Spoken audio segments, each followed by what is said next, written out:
მოგესალმებით მეგობრებო, გამარჯობა, ჩვენ ვიწყებთ კონსერვატორიას.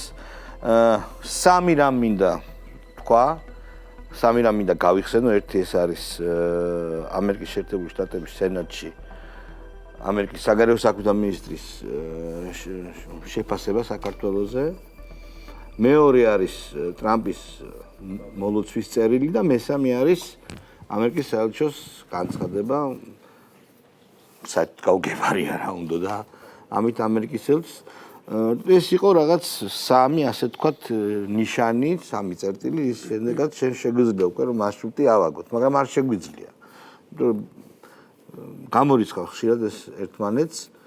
მე ვფიქრობ რომ ჩვენ შეიძლება ვილაპარაკოთ ამერიკის შეერთებული შტატების არათანმიმდევრულ პოლიტიკაზე საქართველოსთან, ზოგიერთი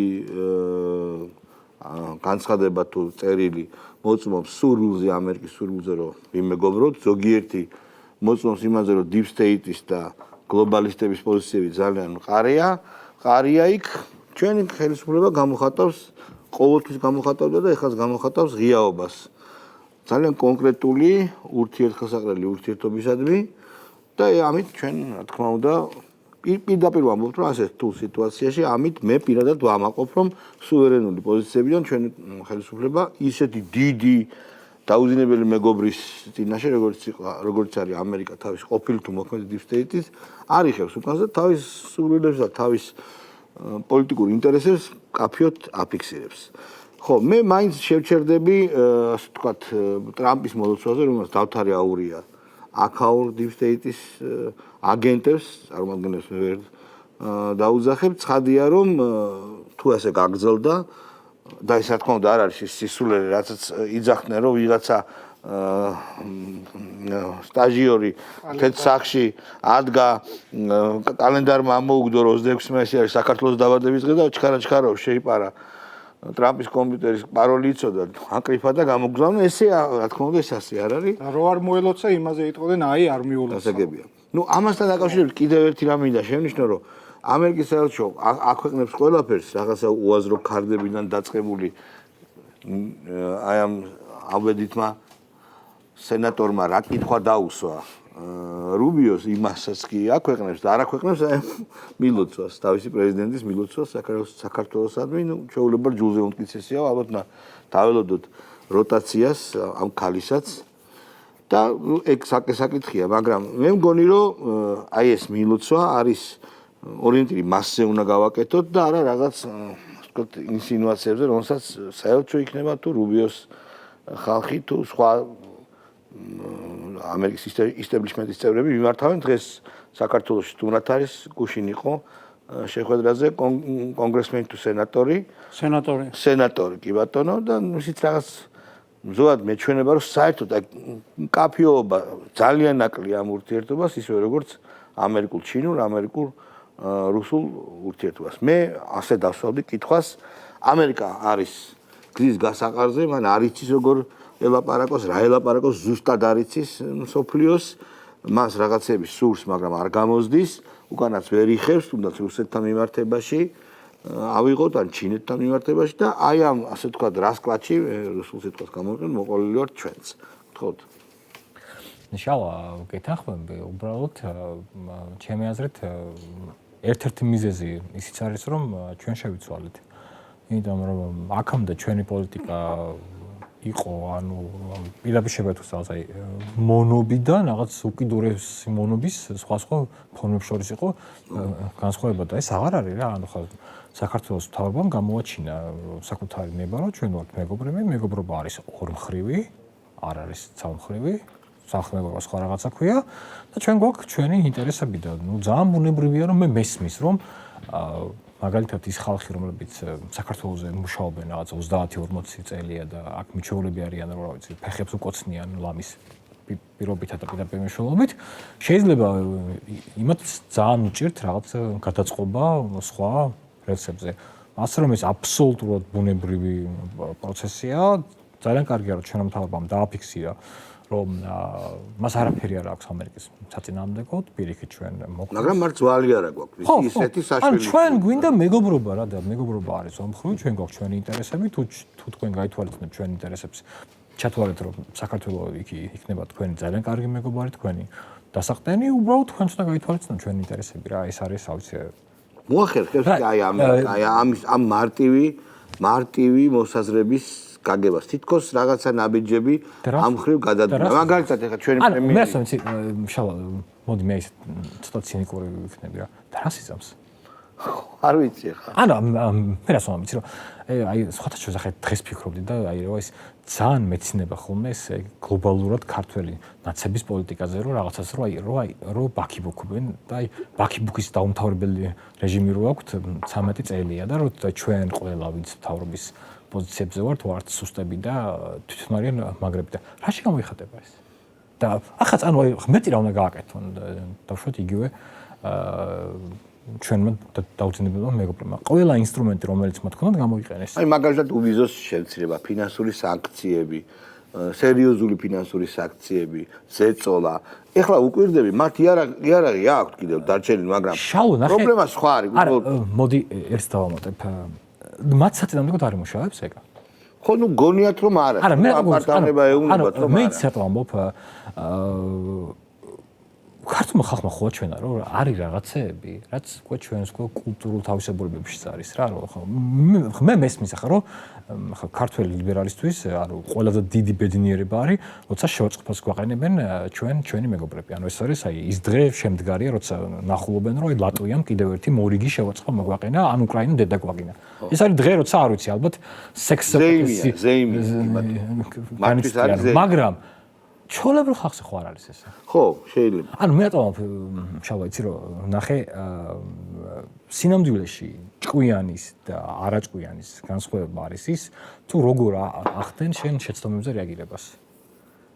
ჭკვიანი შეცდომებზე ახდენს მალე რეაგირებას. უჭკუო. მე ასე ვიტყოდი.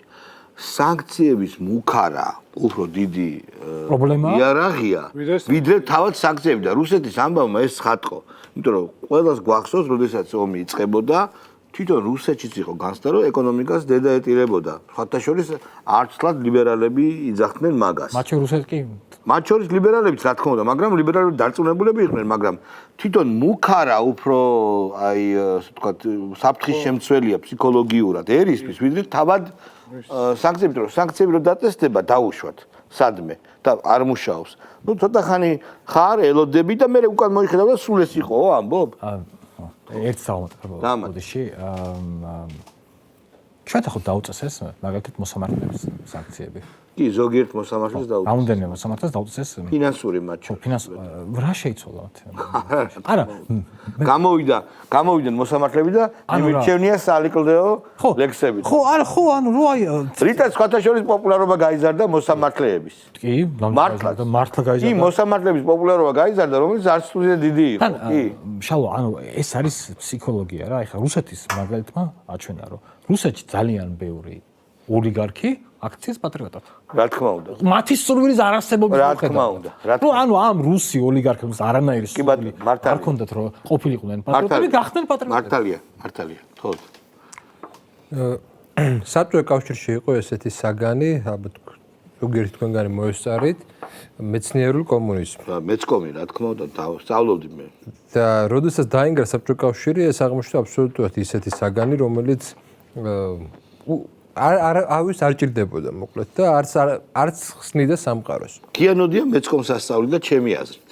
ანუ მეცკომის მარქსიზმის ბევრი ლექტორი გადაკეთდა ლიბერალიზმის აპოლოგეტად. დღეს ესე იგი ძალიან საინტერესო რაღაცა ხდება. რაც ასწავლეს და რაც როგორ შეცვალეს ეს ჩვენი საუნივერსიტეტო სისტემები. ანუ ეკონომიკა როგორ უნდა გაზრდილიყო, რომ თუ დასავლური რომელიღაც ესე იგი ინვესტიცია არ შემოვა, ქვეყანა დაინგრევა და დახმარება არ შემოვა. რომ განვითარება მხოლოდ ერთი მიმართულებით არის, რომ ლიბერალური დემოკრატიის გარდა არც ერთი რაღაცა ალტერნატივა არ არის სინამდვილეში, ხო? ეხლა ხო ამ რეალობამ გამოჩინა, რომ მთელი მათი ცოდნების საწინააღმდეგოდ ეკონომიკა იზრდება, პოლიტიკური სტაბილურობა უფრო მდგრადი არის არა ლიბერალურ სახელმწიფოებში, ვიდრე ლიბერალურ სახელმწიფოებშია.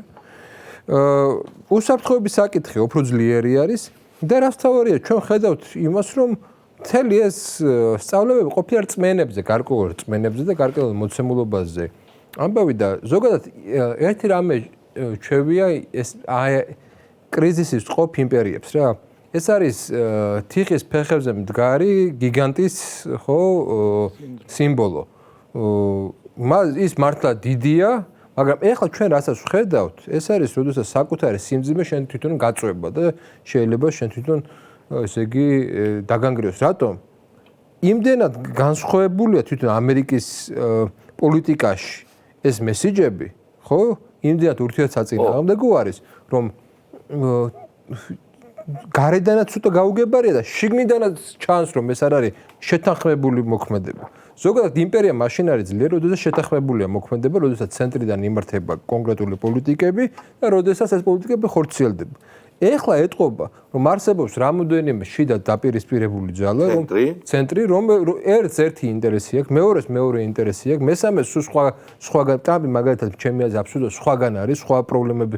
რუბიო აბსოლუტურად სხვაგან და ჩვენ ვიცოდით ეს რუბიო გარკვეულწილად ჩაუსვეს ტრამპს როგორც კლასიკური რესპუბლიკელი ეგზოტიკურ რესპუბლიკელს. ეგ ვიცოდით ჩვენ. რუბიო რუსეთის წინააღმდეგ იბრძოდა თავის დროზე, როდესაც იყო რესპუბლიკური პარტიის ერთ-ერთი თვალსაჩინო წევრი, გუბერნატორი ფლორიდის, ის პუტინისადმი ძალიან მკვეთრი განცხადებებით გამოირჩეოდა და არ შეცვალა როგორც ჩანს, ნირი ძალიან რა. და თქვათ ეს მაკეინიზმს უწოდებ რა ვიცი თუნდაც ბუშის პოლიტიკა რო საქართველოს გამოეზარდათ როგორც აი რუსეთის საწინააღმდეგო როგორც ანტირუსეთი როგორც უკრაინა როგორც უკრაინა ხო ნუ ეგ უკრაინაში იმუშავა ამ სცენარმა საქართველოში უბრალოდ მოდი ესე ვთქვა 2008 წლის ომმა და იმა რომ ჩვენ ნახეთ ეს ხალხი წითელხიძე ეს ხალხი როგორ იქცეოდა ნახეთ ხო ამ პერიოდში ნახეთ გამდიდრებული კეზერაშვილი ნახეთ მთელი ეს პროცესი ნახეთ ჩვენ თვალწინ მივხვდით რომ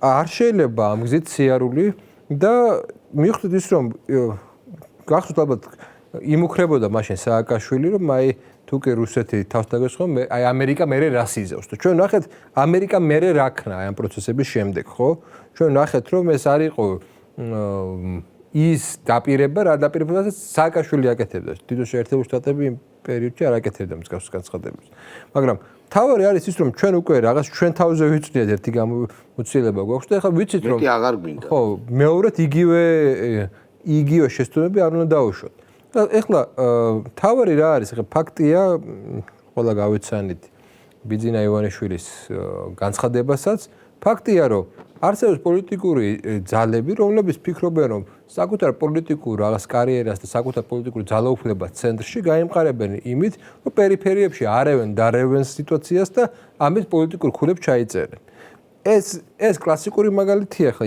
იმპერიის ყოველთვის გავიხსენოთ აი ბევრი იმპერია არის რომელიც ესეთი პოლიტიკოსი იწყებდა პროვინციით აი რა ვიცი კეისარია იღე გალიიდან დაიწყო და მე რომში ჩავიდა ხო ეს სტილი ზოგადად დამახასიათებელია ესეთ იმპერიული მოდელისთვის რა. აქ უნდა არიან რომ მე როგორც ტრიუმფატორი, როგორც პოლიტიკის გამხორციელებელი ჩავიდეს ვაშინგტონში როგორც გამარჯვებული, როგორც პროექტის ესე იგი გამარჯვებული პროექტის მფლობელი ხო. და ჩანს რომ ეს არაა შეთანხმებული ცენტრთან ეხლა იქ იყო საუბარი აქ მოვისმინე ოპოზიციის წარმომადგენლებისგან რომ თითქოს 26 მაისი ავტომატური რეჟიმით მოგვილოცეს და არა ეს რატომ არ ულოცავენ მაგალითად ჩილოდ კორეას რატომ არ ულოცავენ ირანს რატომ არ ულოცავენ სხვა ქვეყნებს რატომ არ ულოცავენ სადაც ეს პრობლემები არის ესე იგი არ არის ეს პრობლემა სადაც აღიარების პრობლემა არის ხო იქ არ ულოცავენ ესეთ რატომ არ ხდება რატომ მოხდა საქართველოში მილოცვა. ესე იგი, აქ სხვა რაღაცასთან აქვს საქმე. აქ იმასთან კი არ აქვს საქმე, რომ უნდა აღიარონ თუ არა ქართული ხელისუფლება ოს ლეგიტიმი. აქ მე მგონი საერთოდ მთავარი თემაა, ხო ეს სიგიჟია, რომელიც გამოიგონეს. ეს იყო ხაფანგი, რომელშიც გაებნენ, იმიტომ რომ რადიკალურად რო უთხოვენ რაღაცას, უნდა მიაღწიო იმ რადიკალურად მოთხოვნილ მიზანს. იარაღს რო ამოიღებ, ყველგან ესია ქუჩაშიც და ყველგან იარაღს თუ ამოიღებ უნდა ისროლო კიდეს და თუ ამოიღებ და უკან ჩაიდებ, მაშინ შენ გესწრიან, კი ბატონო. ხო, ნუ ამერიკაც რაც შეეხება ის საელჩოს მოქმედებები არის მართლა ეს სიმპტომი იმის, რომ ამერიკა არა მარტო საქართველოსთან, ჩინეთთან, რუსეთთან, ევროპასთან ვერ არის დალაგებული. ანუ შინაგანი იდენტობის ძიებაა ერთგვარი რა, იმიტომ რომ ტრამპით საკუთრივ ადმინისტრაციაში სიჭრელეა, აგერ ვიცით რომ მასკმა დატოვა ეს თანამდებობა და მთელი რიგი მომენტები აჩვენებს რომ ანუ მთლად ბოლომდე არ არის აი ფოკუსი გასწორებული. წარმოიდგინეთ რომ საელჩო რომლის რავი პირდაპირ მოვალეობაა რომ თავისი ქვეყნის პირველი პირის პოლიტიკური მესიჯი იმ ქვეყნის სადმი რომელშიც ის არის ხო ის საელჩო არის უნდა გამომზეუროს ამას არ აკეთებს ეს რაზე მეტყობს ეს ნიშნავს რომ იქ არ არის დალაგებული ყველაფერი და თან ჩვენ ახლა ძალიან ჩემი აზრით საკუთრივ ამ განცხადებასაც ესეთი 7-7-ად უნდა შევხვდეთ მოგვილოცა ძალიან კარგია ასე ვთქვათ ჩვენ გვინდა რა თქმა უნდა ესეთ პარტნიორული მაგრამ ზარზეიმის გარეშე ჩემი აზრით არის სწორი იმიტომ რომ რა ვიცი ესეც უნდა იყოს რაღაცა თავისთავადია ეს უბრალოდ სასიამოვნოა იმ ოპოზიციური ლიბერდებილებს როგორც ჩვენ უწოდებ რეაქციების დანახვა რომელიც ამბობენ რომ აი მართლა რაღაც ავტომატურმა იმან მიწერა და მერე რა და ანუ იმათი რეაქციები რომ აი ტრამპის წერილმა მათი რაღაცა ხუხულა რაღაც მენტალური ილუზიების ხუხულა ჩამოამსხვრია რომ აი საქართველოს დელეგიტიმაცია ხდება და არ არის ესე ხო ანუ ამერიკა მოსინჯა რევოლუცია წინა ადმინისტრაციის ხელით არ გამოვიდა და ახლა მოუწევს ამ ადმინისტრაციასთან დალაპარაკება ეს არის და ეს ძალიან კარგია და ისიც იყო ამ საელჩოს მოქმედებაში მნიშვნელოვანი რომ მათ აი ამ აშკარა თავისი აგენტურის ესეთი რაღაცა მორალური ასე ვთქვათ დაღმასვლა თუ მორალური დეპრესია ეცადეს იმის გამოსწორებით რომ აი მათ თურმე ბიძინა ივანიშვილთან უნდათ შეხვედრა და ის არ შეხვდა ანუ ამითი რა თქვეს ამ ხო ანუ ამითი უნდათ მოდი ესე ვთქვათ ანუ ამითი რა თქვეს გოლი გადაუღო არა კარგი ვარ თავს მიაყენეს შეურაცხყოფა რომ უდიდესი უძლიერესი ამერიკა უდიდესი იმპერია მშვიდობის ჩირაღდანი და ბიძინა ივანიშვილს ხდებოდა და ბიძინამ შეხვედრაზე უარი უთხრა და რა მე საერთოდ მე მგონია ამას მაშინ რა უნდა მოყვეს მაშინ ავიამზიდის შემოსვლა და ვერ ეტევა ეს ავიამზიდი საზღვარში ანუ სიგიჟია არ უნდა გაეკეთებინა ერთი ასეთი იდეა მაქვს სამომავლოდ რომ როცა დაიწერება აი ამ პერიოდის უახლესი საქართველოს ისტორია ერთი თავი უნდა დაეთმოს ამერიკის საელჩოს Facebook გვერდს რომ ძალიან მართლა სიმპტომი სერიოზულად როგორც სიმპტომი იმპერიის და როგორც დეკადანსი იმპერიის რეგიონის ურთიერთობებს მე პირველ რიგში ეს განსაკუთრებულ ყურადღებას მივაქცევდი და ყურადღებას გავამახვილებდი აი ზუსტად ბოლოს მადლობა უნდა უთხრათ აშშ-ის საელჩოს რომელმაც გამოაქვეყნა ინფორმაცია იმასთან დაკავშირებით რომ მათ სურდა შეხვედრა ბიძინა ივანიშვილთან და მან უთხრა უარი მიიღო ხო ეხლა პირველ რიგში ეს მათი აზრით იყო რაღაცა მაშველი რგოლი და წახმარება ოპოზიციას იმისათვის რომ წინა დღეს გამოქვეყნდა ტრამპის წერილი მილოცვასთან დაკავშირებით და განსაკუთრებულად იქ ხაზგასმით აღნიშნული იყო რომ ჩემს ადმინისტრაციას სურვილი აქვს რომ თქვა საქართველოს ხელისუფლებასთან ითანამშრომლოს და რაღაცა ეკონომიკურ თანამშრომლობაზე იყო აქცენტი გაკეთებული. ჯერ ამას გამოეკიდნენ რომ აი ნახეო მარტო ეკონომიკური უწერიაო და პოლიტიკურიო არ უწერიაო. ანუ თავარი უბედურება რა არის იცით? ეგ არანაირი პრობლემას არ წარმოადგენს და მართალს ამბობთ არც რაღაც განსაკუთრებულად უნდა გვიხაროდეს. კი. ეჭქვეშ არც დაუყენებია ხელისუფლება ლეგიტიმაცია თქვა დღეს ტრამპს და სულაც არ უნდა გვენაღლებოდეს დააყენებს თუ არა ეჭქვეშ რომელიმე ქვეყნის ხელისუფლება ჩვენი ქვეყნის ხელისუფლების ლეგიტიმაციას, იმიტომ რომ ჩვენ ყველამ ძალიან კარგად ვიცით რა მოხდა და როგორ იქნა არჩეული ხელისუფლება. მორჩა და გათავდა. სულ არ მენაღლებოდა, მაგრამ ძალით აკეთებენ ისე, ხო წევენ თამასას ისე რომ აი ხო თამასა აწიეს და ხო თვითონ ვერ გადაახდნენ რა.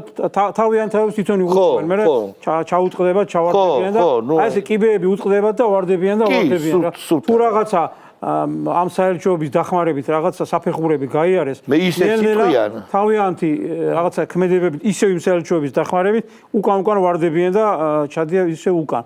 პირველ რიგში ანუ ეხლა მათ წარმოდგენაში როგორ არის საქართველოსა და ამერიკის ურთიერთობები და თვითონ ამერიკის ელჩიმაც ეხლა მიზანიც რაც იყო ხო ვნახეთ რომ აგერ არის საქართველოს ხელისუფლებაში ადამიანი რომელმაც გაბედა და უარი უთხრა ამერიკის შეერთებული შტატების ელჩს რუბიოს წინადადებები უნდა გადაგვეცა და ამიტომ უარი გვითხრა შეხვედრასთან დაკავშირებით და ეს უნდა გამხდარიყო სკანდალი. ესეც ვერ გაასკანდალებულებმა. ესეც ანუ რა ვერ ქნეს. არა, აღარ აქვს რესურსი. არა გავიგე აქ მთავარი რა არის? ერთი შეხედვით როგორ არის, იცით, აგერ არის პრემიერ-მინისტრი ხელისუფლების ხელმძღვანელი, რომელიც ყოველ დღე და სიტუაციიდან გამომდინარე გვიცხადებს, რომ წერილიც მიწერა შეერთებულ შტატებს, რომ აგერ არის თქვენი პოზიცია დააფიქსირეთ და ჩვენ მზად ვართ სალაპარაკოთ რაღაცა ვისაუბროთ ჩვენი ქვეყნების კეთილდღეობებიდან გამომდინარე, საერთო ინტერესებიდან გამომდინარე. რა თქმა უნდა, პრაგმატიზმი ხო ეს არის, რომ შენ უნდა შენი ინტერესი გაიმაგრო, რა თქმა უნდა, სხვისიც უნდა გაითვალისწინოს, ხარ და არ გამოვა. ასეთ ვითარებაში ვითომ ამათ რა გააკეთეს? ეხლა ნახე, ესენი ერთი ხელით იმას ამბობენ, რომ შეერთებულ შტატებს მიმართავენ, რომ მოდი ვითანამშრომლოთ და ჩვენ კიდე ვითომ თანამშრომლობის მიზეზით აგერ მოვედი რუბიოს იქაური საგარეო საქმეთა მინისტრის წინადადები უნდა გადმომეცა და თქვენ უარი თქვით. ანუ ამით იმის თქმა უნდათ, რომ იცი რა არის? ამერიკასთან ურთიერთობები არ გინდათ და რაღაცა ძალით აფუჭებთ და ასე შემდეგ. კი, დავუშვათ ამხდაროთ. ეს იყო მიზანი. მოდი ჩვენ აქედან დავიწყოთ. ჯერ ერთი მიზანი ეს არ ყოფილა და რა თქმა უნდა მე გაერკვა, მაგრამ დავიწყოთ იქიდან, რომ ჩვენ უკვე ქართველებს გვაქვს საკმარისი ძალა, სიამაყე და რაც მთავარია პოლიტიკური მიზან დასახულობა და მიზან დაჭერილობა, რომ ადამიანს, რომელსაც თითქოს გვეუბნებიან, რომ შევთავაზეთ ჩვენ გასაღები ურთიერთობების გადატვირთვისა, იმ ადამიანმა განაცხადა, რომ იცით რა არის? თქვენ პირველ რიგში მე შანტაჟის პირობებში მელაპარაკებით, რასაც ჩვენ ისედაც ვაცხადებთ, რომ ჩვენ უნდა ვილაპარაკოთ თანაბარ უფლებიანობის ვითარებაში, ანუ ერთი და იგივე პირობები უნდა დავუშვათ თანასწორობის ნულიდან უნდა დავიწყოთ ურთიერთობა. ამ დროს შენ მოდიხარ და მე მეუბნები, რომ მე შენი 2 მილიარდი მაქვს დაყადაღებული და ბიჭო, იცი როგორ არის?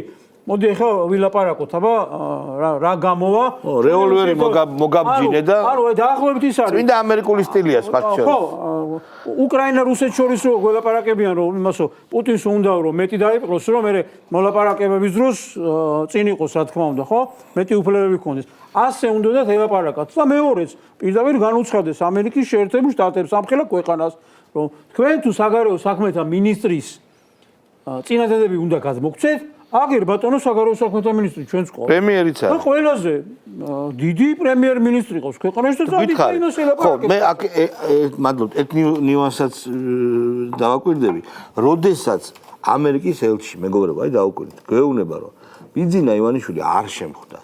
ანუ მას არ აინტერესებს, მაშინ შენ ეს როგორი განცხადება იცით? მაშინ უნდა გაწყვიტო ურთიერთობა, ან ძალიან მკაცრ საფეხურზე უნდა გადახვიდე. რა გამოდის ახლა? ჩამოდის სენატორი და ხვდება პრემიერს. ანუ ჩვეულებრივ გრძელდება განცხადება მისი, აი ამ ქალის, ხო, ელჩის. განცხადებადვე დარჩა. მორჩა. ანუ რა გააკეთა? არაფერი არ გააკეთა. გარდა იმისა, რომ ჩვენ გაგვიმყარდა პოზიციები, რომ ჩვენ ვართ ღირსეული ადამიანები და ერთიც რა იყო ჩაფიქრებული კიდე თავარი რა იყო იწურე ოფიციალური წარმომადგენლისგან ელჩი მოდის სახელმწიფოს წარმომადგენლისა და ქვეყნის ბედთან დაკავშირებით მოლაპარაკებებს აწარმოებს თან საქართველოს მთავრობას საქმის კურსში აყენებს მათი მეშვეობით ეუბნება რომ დამალაპარაკეთ ბიძინა ივანიშვილს. როგორც კი მას დაელაპარაკებოდა, ეს იყო კიდე ერთგვარი ხრიკი. როგორც კი მას დაელაპარაკებოდა და მასთან რაიმე ფორმით შეთანხმებას მიაღწევდა, მერე უკვე თქვათ, ამერიკის შეერთებული შტატები იქნებოდა თუ სხვები ილაპარაკებდნენ რომ ნახეთ იქ პრემიერ-მინისტრი რო არის, იქ მინისტრები რო არიან, ისინი არაფერს არ წყვეტენ, აქ წყვეტს პიროვნება და ამას დაარქმევდნენ გინდა ჩtildeოვანი მმართველობა დაარქვით, გინდა ოლიგარქიული, ანუ კიდევ ერთხელ უნდა დაეჭირა ქვეყანა ყურებით ვიღაცა, ფიქრობდა ამას, მაგრამ იმაზე ჭკვიანები ახლა საქმეს მაგაშია, რომ როცა ეუბნები რომ ბიძინა ივანიშვილმა დამელაპარაკე და არ გელაპარაკები, მაშინ საერთოდ არ დაგელაპარაკებთ. აი ესეთ უნდა დამთავრდეს ეს. ლოგიკური ეგ არის, რომ არ მელაპარაკები, არ გაინტერესებს, საერთოდ არ დაგელაპარაკები და გრძელდება ცხოვრება, ჩვეულებრივ ეს ინციდენტი რა გამოხტომა იყო, რა არა დიპლომატიური სიგიჟე იყო, ეს რა არის? ინტერესებს ამერიკის, აი ხო ამბობდნენ რომ აი თეთრის სახლში ვიღაცა სტაჟიორი, მე მგონი აქაური საერთო სტაჟიორი კურირებს ისე რომ რაღაცა აი რავი რაღაც მართლა ეგეთი დავეჭირე დავამატებთ აი ახლა მე ისე მგონია ისტორიიდან მინდა მოვიყვანო რა მაგალითი მეორდება კლასიკური რაღაც სქემა ფარსმან ქველის. ხო. მინდა შევახსენო მსმენელი რომ ფარსმან ქველს ჰქონდა ურთიერთობა ორ იმპერატორთან, ადრიანესთან და ანტონიუს პიუსთან. ადრიანესთან დროს მას გაუფუჭდა ურთიერთობა. მაშინ რომის ტერიტორია იყო აჭარის ტერიტორია და მოკლედ იმის მიუხედავად რომ ეს ურთიერთობა იყო დაძაბული, ადრიანე აშანტაჟებდა ფარსმან ქველს. ფარსმან ქელი არ ჩავიდა რომში. მით გახსნა ეს კარიბჭე, ვიცით ჩვენ ალანოსები შეასე როგორც პარტიელებს ისე რომს და შემდეგი იმპერატორის დროს, ანტონიუს პიუსის დროს, ანუ უკვე ისეთი მოლაპარაკებები დადგა, რომ აჭარა შეუერთდა ქართლის სამეფოს, ანტონიუს პიუსის დროს რომში ფარსმანი ჩავიდა და ძეგლი დაუდგეს. კი ბატონო, როგორც ღირსეულ ეხლა თამაშდება სწორედ ეს ის, ანუ როდესაც შენ ინტერესებს იცავ, შენ იღებ იმას, რასაც გეკუთვნის. მართალია და ყოველგვარი შანტაჟის დაქვემდებარების გარეშე. მეგობრო, ჩვენ ბეთქრულ ოპოზიციაზეც მინდა ერთი-ორი სიტყვა თქვა, შემაშფოთებელია ეს ტენდენცია, რასაც ჩვენ უყურებთ, ეს ძალიან ცუდი რამ ხდება მეგობრებო, იმიტომ რომ განადგურებული კიდევ როგორ უნდა განადგურდეს, ჩვენ უყურებთ, როცა არარსებული უფრო ანიჰილირდება და არ არსებობს. ეს არის საოცარი მოვლენა. ეს არის რაღაც მე არ მახსოვს რაც ქართულ პოლიტიკას ვუყურებ, ესეთი სიგიჟე მე არსად არ მახსოვს. ესე იგი, ადამიანები, რომლებიც აი ქვიარების მცირე რიცხოვანი ლესბოსელების და LGBT ტიპების მცირე მარშებამდე დავიდნენ აი ჭინკები რო არიან რაღაცებს რო ყვირიან, ხო იცი, არ იქნება სამართალი, ხო და ეს ხუთი დღეს ძალაში შევიდა კანონი ეს ამერიკული ფარას კანონი ბოდიში გაწყვეტილი დღეიდან ძალაშია და განადგურება მაგათი ნახეაწი კი ბატონო ხო და აი ეს არის ესე არ გიყვარდეს ესე არ გესმოდეს შენი ერის დრიტა ეს შეუძლებელი აი არის მაგალითად მარგინალური პარტია გირჩი იაგოს გირჩი რომელსაც რა თქმა უნდა არ აქვს პრეტენზია რომ მართოს ქვეყანა 100,000 ხმას ალბათ აიღებს ამათ ფონზე. რომელსაც აქვს ძალიან დიდი შეცდომები დაშვებული იძახის რომ ჩემი პატრიარქი არის ამერიკის ელჩი ხო? რაღაც სიგიჟეებს ამბობს, გასაგებია და კარგი უნდა ვაპატიო და სპეციფიური ამომრჩეველი ყავს. მაგრამ მას არ აქვს იმის პრეტენზია რომ ის იქნება გადამწყვეტი, ხო? თავის 100,000 ცოტა დევიანტ შეურაცხყოფას კი არ ვაყერებ, მაგრამ დევიანტ ცუდი სიტყვა. ჩემგან მილად რო თქვა და ფართო მასებისგან განსხვავებულ ადამიანების ხმებს წამოიღებს, ხო? მაგრამ ესეთი მასობრივი სიგიჟე, მელია დაკავება ეგონიათ რომ რაღაცას გამოიწვევს ხალხო. და არ ვის ეს ვიღაცა ჟურნალისტად ცოდავი, ეს გოგონა გაჯაია რო არის, ცოტა ხნის წინ ბიძინა ივანიშვილის დენდროპარკზე აკეთებდა აღთვალებულ სიუჟეტებს და ეხლა ებრძვის რუსულ ოლიგარქს. ხო და არ ვის და პოლიციელებთან მიდის აი რა ჭინკასავი და გეშინია მელიასიო გეშინია ტაიბიდაბლი მიდის ეს ჩემთვის არის აბსოლუტურად მე ასეთი არაფერი არ მინახი არც ოპოზიციური მედია არც ოპოზიციონერი ანუ ადამიანები რეალურად ცხოვრობენ მათ გამოგონილ სამყაროში სადაც თბილისის პოლიციის უფროს ეშინია აი მისი არ იქნება სამართალი დუდუკით რო არის ტიპი იმისი ეშინია ხო ესე გონია მას ხო მელიასი ეშინია პრემიერ-მინისტრს და ეს არის აი მარტო ფსიქოლოგიური უკვე პრობლემა. ესე დაბლა მე არ მეგონა რომ დაეშვებოდა. ხო, რატომ მოხდა ეს ამბავი? არა, რაღაც გულის ტკივილი თუ ამბობ. მე-20 საუკუნის ერთ-ერთ ცნობილ აფორიზმების შექმნა სტანისლავ ეჟელეთს აქვს ძალიან კარგი ამონათქვამი რა. როდესაც ჩვენ გვეგონა რომ დავეშვით ეჟილეცის არის ხო? ხო, როდესაც გვეგონა რომ დავეშვით ფსკერზე, ქვემოდან დააკაკუნეს. ეს არის იდეალური აღწერა ქართული ოპოზიციის სიტუაციის. მეც მართლა ყოველთვის გონია რომ სადგადის ზღვარი სიგიჟე სიდებილეს შორის. ანუ რა არის ის ნაბიჯი რომის მე ვიტყვი რომ არა, აი მეტი არა, აი გავჩერდეთ. და რაღაც არა. ეს შეიძლება იყოს დაუმთავრებელი პროცესი, იმიტომ რომ ანუ ახლა შევხედოთ რა რომ აი ძალიან დიდი ხანია. მე-14 წელი იქნება მალე რაც ქართული 20 მოვიდა ხელისუფლებაში. ყველაფერი აჩვენებს რომ ამ მკვდრებს რევოლუცია არ შეუძლიათ. კი. ანუ ყველაფერი აჩვენებს. კი, აი აბსოლუტურად ყველაფერი აჩვენებს. რელიგიური, არარელიგიური, მატერიალისტური, NGO ყველანაირი ანალიზები აჩვენებს, რომ რევოლუცია არ შეუძლიათ.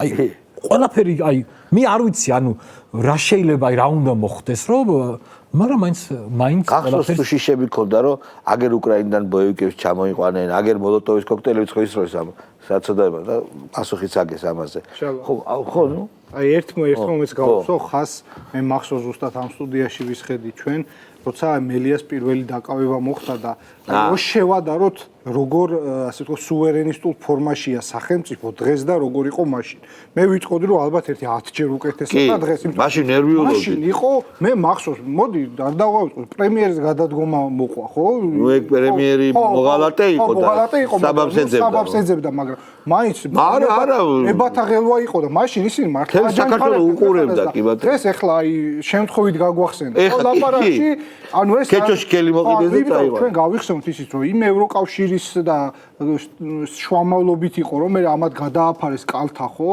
მე და მელია გამოაშვებინეს და რატო ხდება ეს ანუ ესეც აჩვენებს იმას რომ როდესაც ქართულმა ოცნებამ აირჩია სწორი პოზიცია, სუვერენისტული პოზიცია, დღეს აღარ არის პრობლემა, რომ ვიღაცა პოლიტიკოსი ჩვენ ახლა არ გვიხარია, ცხადია, როგორც ასეთი ცალკეული ადამიანი ციხეში ჩასვლა. სხვა გზა არ არის. თვითონ რომ სპეციალურად ანუ ხო მიპროვოცირებას ახდენს, რეალურად ის თანხის არ გადახდა იყო სამაჯურის სროლის აქტის გამეორება პატარა დონეზე და ნუ მე უბრალოდ მინდოდა ეს კონტრასტი დაგვენახა რა იყო მაშინ და რა არის ახლა.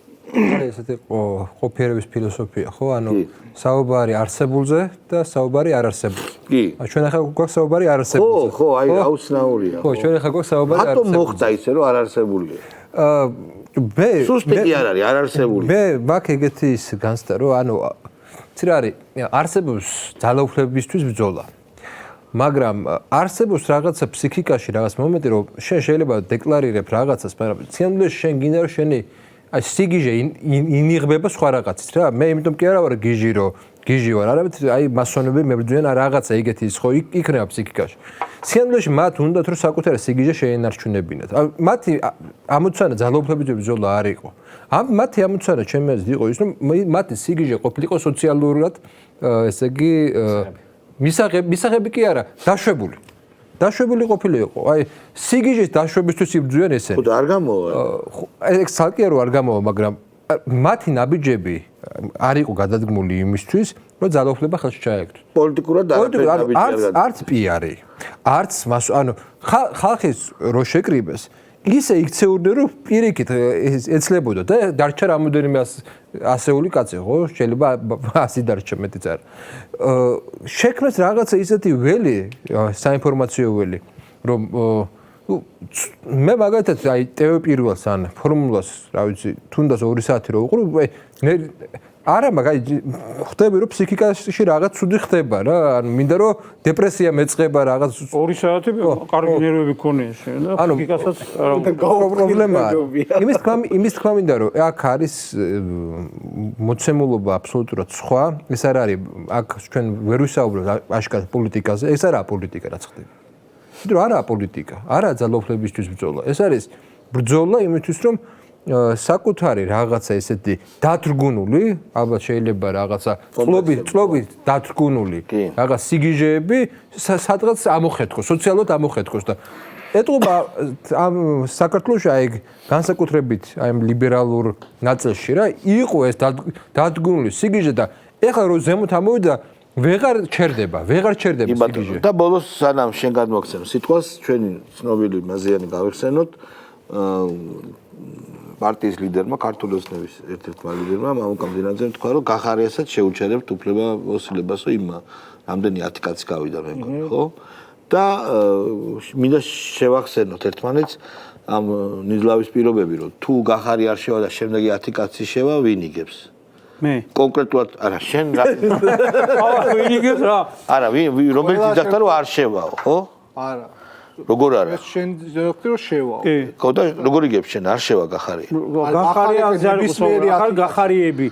ჩვენ ხო დავაზუსტეთ კიდევ აი ეს არის ქართველებს მეგორივო კიდევ როგორც ყოველთვის მოგვიწევს დამატებითი კონსტატაციები კადრს მიღმა ხალხი გადაცემა მიუძღვრა არა კადრს მიღმა დასაზუსტებელია მე არ გადაცემა კი ბატონო ხო ეხლა გადავიდეთ ისე იმ გაჭირვებულებზე აი გაჭირვებულები ნამდვილად ყველა თეორიას ვეთანხმები რასაც იგიჟესთან დაკავშირებით ამოვთხოვნე მაგრამ მე მაინც მგონია რომ ესენი თავიანთავებს არ ეკუთვნიან ეს უბედურები ამათ ესენი ანუ ის რომ ვიღაცა მიხვდა მაგალითად გახარიამ იცის რომ მიხვდა რომ რევოლუციას აზრი არ აქვს ნული რასაც თქვა თქვენ ამბობთ რომ ნული აი რომ ცდილობს არჩევნების გზით რაღაცა დივიდენდები მოიპოვოს პოლიტიკური ასევე იმ გირჩმა თანარჩენები ვერ გამოდიან არ აქვს უფლება იმიტომ ვერ ხარ დიდი მიხვედრა უნდა შენ ამორჩეველთან რომ უნდა ჩავიდეთ შენ ამორჩეველებთან და დავარწმუნოთო რატომ უნდა ვიყოთ კიდე ბოიკოტშიო ანუ ესე იგი საპარლამენტო არჩევნებთან დაკავშირებით ბოიკოტში უნდა იყოს და ახლა წინა საარჩევნოდ უნდა ჩავიდეს ადგილობრივ არჩევნებთან დაკავშირებით და უნდა ელაპარაკოს ამორჩეველს რომ იცი რა ბოიკოტში ყოფნა ჯობია რა ბოიკოტში ყოფნა ჯობია რამდენი წელი უნდა იყო ამ ბოიკოტში ბოიკოტი ეს იმას ნიშნავს მარგინალიზაციაა რა თქმა უნდა ერთი რომ რესურსი არ აქვს პოლიტიკური რესურსი მე რომ მოხვიდე და იმაზე კარგზე მელაპარაკო ვიდრე მთავრობა ლაპარაკობს და ბოიკოტზე არ მელაპარაკო ჩემ ნათესავებსაც მოვაცემინებ კიდე ხმას რაღაცას და ერთ-ერთი აი თვითონ ხო თავის დროზე დაცინოდნენ, აი როდესაც ხელისუფლებაში იყვნენ ოპოზიციას რომელიც არ ჩავიდა. ეხლა იგივენად არ იქცევია. ანუ კიდე ანუ ეხლა სიტუაციიდან გამომდინარე კი არა რომ აი თქვა არჩევნებს წინასწარ არჩევნებს გაგვიყალბებენ. ანუ მეტი გამოსავალი არ აქვს. თავი უნდა ჩარგონ ქვიშაში. აბა რეალურად პერსპექტივა არ აქვს, რესურსი არ აქვს, ადამიანური რესურსი. ანუ და რა არჩევნებზე უნდა ლაპარაკონ. ეხლა იგივეს გამეორებას დაიწყებენ. ხო უნდა წააგონ, კიდე მასხარები უნდა გახსნენ უარესად, რაც მოხდა საპარლამენტო არჩევნებზე და კიდევ იმაზე ცოტა სტარტით უნდა დაიწყონ იმაზე ყვირილი, რომ არჩევნები გაგვიყალბეს, CSKO, SSS. ანუ რა შედეგიც მიიღეს ეხლა, იმ შედეგს მიიღებენ მერეც იმ შემთხვევაში პლუს ერთი პლუსი კიდე იქნება ჩაწერილი ხელისუფლებას, ჩაწერილი იქნება, რომ ანუ რა გაყალბებაზე ლაპარაკობ, წინა არჩევნები აგერ ისა არალეგიტიმურობაზე რომ ლაპარაკობ, აგერ საპარლამენტო არჩევნები აღიარე, იმიტომ რომ ჩემ დანიშნულ ადგილობრივ არჩევნებში მიიღე მონაწილეობა. ანუ იმდენ იმ ბოიკოტს საერთოდ გასუკარგავ, ხო? ანუ იმდენ სისულელეს აკეთებენ უკვე და ისეთ სისაძაგლეს ჩადიან, რომ მეტი რო აღარ შეიძლება მართლა მიკაკუნებასთან დაკავშირებით, ანუ როგორ არის იცით, რომ უკვე ამათ იყენებენ იმისათვის, რომ საქართველოში წყალი იყოს სულ ამღვრეული. იქნება მოხდეს როგორმე და ვიღაცამ თევზი დაიჭიროს. ამათ არ აგულისხმობ, ესენი არიან ჭიაყელები ამ შემთხვევაში. თევზის დასაჭერად. არ მოდის ამ ჭიაყელას. არ მოყვება, ამ ჭიაყელას არ მოყვება, სხვა შეცვალონ რაღაცა. აღარ მოდის. უარი თევზი რო იჭირება, ზოგი ჭიაყელაზე მოდის. ზოგი ხორცზე, ზოგი რაზე. ყურზე. ესენი ეს აღარ არის. ამაზე არ მოყვება. ეს არის გარედან ფინანსებლების იდეა, რომ ეს ხალხი სულ ესე უნდა ატარონ და რაღაცა შექმნან რომ ბობოქარი სიტუაცია საქართველოში. შინაგანში არაფერი არ არის. დღეს საზოგადოება უყურებს რა განსხვავებაა ხელისუფლებას და ამ ოპოზიციას შორის. აი ერთი მარტივი მაგალითი და რეალ პოლიტიკიდან და რეალ ფილოსოფიიდან გამომდინარე. 26 მაისის აღლუმი ჩვენ კარგად ვნახეთ ყველა. ანუ ისინი ხო იმაზე არიან ჩამოკიდებულები რომ ხელისუფლება რაღაცას გააკეთებს, ამათაც უნდა აჩვენონ რომ ჩვენ უფრო მაგრები ვართ. თქვათ რაღაცა შეხვდნენ რომელიმე ქვეყნის წარმომადგენელს, ესენი გაიქცევიან და ცდილობენ რომ უფრო მეტ გავლენიან და წონიან თავისი ჭკუით ვიღაცას შეხვდნენ და გადაფარვა უნდათ ხელისუფლების, ძალაუფლების და ასე შემდეგ. და ერთ-ერთი მცდელობა იყო 26 მაისი. საზოგადოებამ ნახა ხელისუფლების პომპეზურობა და მერე 26 მაისს ჩატარებული ამათი ეგრეთ წოდებული ანალოგიურად აღლუმი. რა განსხვავებაც იყო ამ უბადრუკებსა და ხელისუფლების პომპეზურობას შორის ზუსტად იგივე განსხვავება პოლიტიკაში რო უყურებენ საზოგადოება. ესენი ხვდებიან მე მგონი მეტია მაინც განსხვავება. არა, ერთი შეხედვის რო დააკვირდებოდ, არა, რაღა მეტი რაღა გინდა. არა, აი ხო თითქოს მაგრამ მიიხმარეს, რატომ ჩამოიყვანეს ვიღაცა იუკნევიჩიანები და ვიღაცები, იმიტომ რომ ხო, შეეკრიბა ვითომ საზოგადოების ეთქვათ, რომ აგერა უცხოელები ჩამოდიან და მოდით. არ მივიდა, არავინ არ მივიდა ხო. თავისი NGO უფრო მეტი განსხვავება. არ მიდის და სადადაბიცა, კი ბატონო. პირველი ივნის რამს აპირებენ? ბავშვთა დაცვის დღეს, ხო? ხო, ანუ ყველა საკუთარი თავი რო დაიწყო. ანუ იდეაში მათ ყველა ბავშვია რა. კი, ნოვილდან აი რა საცოდაობის დონემდე დავიდნენ. ეს ცუდი არის რომ ოპოზიცია უკეთესი და ძლიერი რა რაც არის ეგ არის. დღეს ცუდი არ არის. დღევანდელ სიტუაციაში არის კარგი. როდესაც თქვა ხელისუფლებას თავისი პოლიტიკა განსაზღვრული. როცა ომია რა, მოკლედ მე ვარ ვთქვათ რა. ომია და კიდევ ომის პერსპექტივები აგერ თქვენ ახავთ უახლოეს დღეებში გამოჩნდება კიდე რუსეთ-გერმანიასთან დაკავშირებით სერიოზული ისეთი დაპირისპირება, რომელიც უკვე ომის ზღვარზე არის მისული. ევროპასა და გერმანიას რა უნდა მართლა გაუგება? აბსოლუტურად. პირდაპირ ხო განაცხადა პუტინმა პირდაპირ ერთი ჩამოვარდნილი რაკეტა, ეს იმას ნიშნავს, რომ პირდაპირ უნდა დავარტყა იმას. რა თქმა უნდა, არეშნიკს ხელს პირდაპირ. ეგრევე თან არეშნიკთან დაკავშირებითაც კიდევ ერთხელ განუმარტა, რომ არ არსებობსო საშუალება, რომელიც არეშნიკს დაიჭერსო და თან გაგაფრთხილებთო, რომ ქვეყანაში რომ მეტი მსხვერპლი არ მოყვესო. გაეცალეთ რომ ის ტერიტორია რაღაცნაირად დაცალეთ, მოსუფთავეთო და ისევე სულ გერმანიასო და აბა კიდევ ვინმე სხვა გაბედოს. პირდაპირ საუბრები ამ ფონზე, როდესაც ხელისუფლება თავისი მიზანმიმართული პოლიტიკა აქვს და იცავს ქვეყნის სუვერენიტეტს, სარწმუნოებასთან დაკავშირებით არის გადაგებული ამ ესეთ ვითარებაში, ეს მაიმუნები როგორ შეიძლება ერთ ფინალურ აკორდს გავაკეთებთ როგორ შეიძლება ოპოზიცია ჩაითვალოს, რაც მალე გადაშენდებიან, უკეთესი იქნება ჩვენ. მეტი რაღა უნდა გადაშენდნენ უბრალოდ. არა, ეხლა ადგილობრივი არჩევნები თუ ესე გააგრძელეს, საბოლოო წერტის დაუსვეს. მე ერთგვარად ერთ ვიტყვი, ერთი ინფორმაცია არსებობს, რომელიც არარუსული წყაროებიდან, უკრაინული წყაროებიდან მოვიპოვე, რუსეთის ფედერაცია ამზადებს დღეში რამდენ შახიც ამზადებს თქვენი აზრით, ანუ დრონს. 400 დრონს. 1000 დრონს ამზადებს დღეში. და ტაურუსი აქვს 150 ცალი. გერმანული რაკეტა 150 ცალი. შაჰიდი რა თქმა უნდა უფრო ნელია, უფრო ნაკლებად საშიშია, მაგრამ 1000 დღეში. მეგობრებო, აი ამ ამბით მინდა დაგემშვიდობოთ, კარგად ზანდებოდეთ. შენს უნდა გზაფრე კაცო. არა, ეს ნიშნავს იმას, რომ ხიზლად უნდა ვიყო და ხიზლად არ არის. შეიძლება. ხო, ყველაფერი კარგად იქნება. ეგ შაჰიდები. ჩვენ თან იმდაგვარად გაწონასწორებული პოლიტიკა აქვს ჩვენ ხელისუფლებას და საზოგადოება იმდაგვარად უჭერს მხარს, ჩვენ ვართ ძლიერები, ჩვენ ვართ ჭკვიანები, გონიერები, ამიტომ შორს ჩვენგან ვაგდაგვარი და უბრალოდ შაჰიდების და რაკეტების და დარწმუნებული რომ ეგრე გერანი ქვია. და უბრალოდ კიდე ერთხელ რახან სწორად შენიშნა ზაზამ ვიტყვი რომ ჩვენ კიდე ერთხელ წარმოგიდგენთ რა მასშტაბის საშიშროებას საფრთხეს ავსდით და რა კარგია რომ ეს თან ამ ფონზე როგორ ღირსეულად გვიჭირავს თავი რა. აი ამ ფონზე რომ არაფრის არ გიშინია, როდესაც მართალი ხარ და ხალხი ხალხი შენ გვერდით არის. დიდი მადლობა. სწორ და მართალ გზასაც გახარ. კარგად ზანდებოდეთ.